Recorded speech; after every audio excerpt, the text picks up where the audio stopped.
Hi friends, నేను మీ మహాలక్ష్మిని. Welcome back to Mahalakshmi kitchen. ఈరోజు మన కిచెన్లో చాలా కమ్మగా ఉండే శనగపప్పుతో పచ్చడి చేయబోతున్నానండి. ఈ పచ్చడి చాలా రుచిగా ఉంటుంది. ఎప్పుడైనా మన ఇంట్లో రసం చేసుకుంటాం, కానీ కూర ఏం చేయాలో అర్థం కాదు. అలాంటప్పుడు ఇలా కొద్దిగా శనగపప్పుతో ఇలా పచ్చడి చేసుకొని తింటే రసంలోకి మంచి కాంబినేషన్. సో ఫ్రెండ్స్, మరి ఇంత టేస్టీగా ఉండే ఈ పచ్చడి ఎలా చేయాలో ఈరోజు నేను చేసి చూపిస్తాను. ఆలస్యం చేయకుండా ప్రాసెస్లోకి వెళ్ళిపోదాం. ముందుగా శనగపప్పు పచ్చడి చేయడం కోసం నేను ఇక్కడ 1 కప్పు శనగపప్పు తీసుకుంటున్నాను. ఇప్పుడు స్టవ్ వెలిగించుకొని కళాయి వేసుకోవాలి. కళాయి కొంచెం వేడెక్కిన తర్వాత 2 లేదా 3 టేబుల్ స్పూన్లు ఆయిల్ వేసుకోవాలి. ఆయిల్ కొంచెం వేడెక్కాక ఒక 1/2 టీ స్పూన్ జీలకర్ర, దంచుకున్న 3 వెల్లుల్లి రెబ్బలు, అదేవిధంగా మనం పప్పు తీసుకున్న దాన్ని బట్టి ఇంకా మనం ఇష్టపడే కారాన్ని బట్టి ఎండుమిర్చి వేసుకోవాలి. నేను ఇక్కడ 6 ఎండుమిర్చి వేసుకుంటున్నాను. వీటిని కొంచెం వేపుకోవాలి. ఇవి కాస్త వేగిన తర్వాత మనం తీసుకున్న శనగపప్పుని ఇందులో వేసుకొని వేపుకోవాలి. ఈ శనగపప్పు అనేది మంచి వాసన వచ్చే వరకు, కొంచెం కలర్ మారే వరకు లో ఫ్లేమ్లో పెట్టుకొని బాగా వేపుకోవాలి.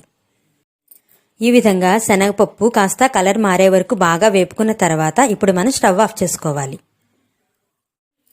ఈ విధంగా స్టవ్ ఆఫ్ చేసుకొని దించుకున్న తర్వాత దీనిలో కొద్దిగా వాటర్ని యాడ్ చేసుకోవాలి. ఇలా వాటర్ వేయడం వలన శనగపప్పు త్వరగా చల్లారుతుంది. ఇంకా కాస్త పప్పు అనేది మెత్తబడి మనం మిక్సీ పట్టినప్పుడు చాలా త్వరగా గ్రైండ్ అయిపోతుంది.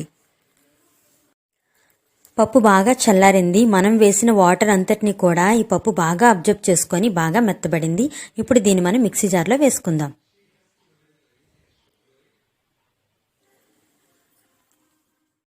ఇప్పుడు దీనిలో కొద్దిగా చింతపండు, రుచికి సరిపడా సాల్ట్ వేసుకొని అవసరమైతే కొద్దిగా వాటర్ని కూడా యాడ్ చేసుకొని మెత్తగా మిక్సీ పట్టుకోవాలి.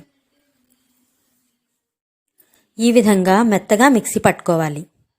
ఈ పచ్చడిని వేరొక గిన్నెలోకి తీసుకుందాం. ఇలా పచ్చడిని గిన్నెలోకి తీసుకున్న తర్వాత దీన్ని మనం తాలింపు పెట్టుకుందాం. తాలింపు కోసం స్టవ్ వెలిగించుకొని అదే కళాయిలో 2 టేబుల్ స్పూన్లు ఆయిల్ వేసుకోవాలి.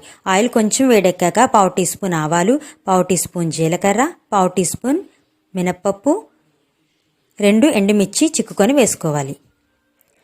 ఒక 2-3 వెల్లుల్లి రెబ్బలు దంచుకొని వేసుకోవాలి. కొద్దిగా కరివేపాకును కూడా యాడ్ చేసుకోవాలి.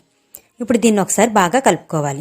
ఇవి కాస్త వేగిన తర్వాత ఇందులో కొద్దిగా ఇంగువను కూడా యాడ్ చేసుకుంటే పచ్చడి ఫ్లేవర్ చాలా బాగుంటుంది. ఇప్పుడు వీటిని బాగా కలిపి స్టవ్ ఆఫ్ చేసుకోవాలి.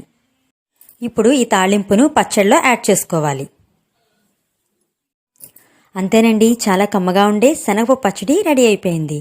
మన ఇంట్లో కూరగాయలు లేనప్పుడు రసం ఒకటే ఉంటే రైస్లోకి ఈ పచ్చడి రసం కాంబినేషన్ చాలా బాగుంటుందండి. ఇంకా అసలు ఏ కర్రీ కూడా అడగకుండా రైస్ అంతా తినేస్తారు. సో ఫ్రెండ్స్, మీరు కూడా తప్పకుండా ట్రై చేసి మీకు ఎలా వచ్చిందో మీ ఫీడ్బ్యాక్ నా కామెంట్ రూపంలో తెలియచేయండి. మీకు కానీ ఈ రెసిపీ నచ్చినట్లయితే లైక్ చేయండి, ఇంకా షేర్ చేయండి. ఇలాంటి మరిన్ని రెసిపీస్ కోసం మా మహాలక్ష్మి కిచెన్ను తప్పకుండా సబ్స్క్రైబ్ చేసుకోండి. Thank you.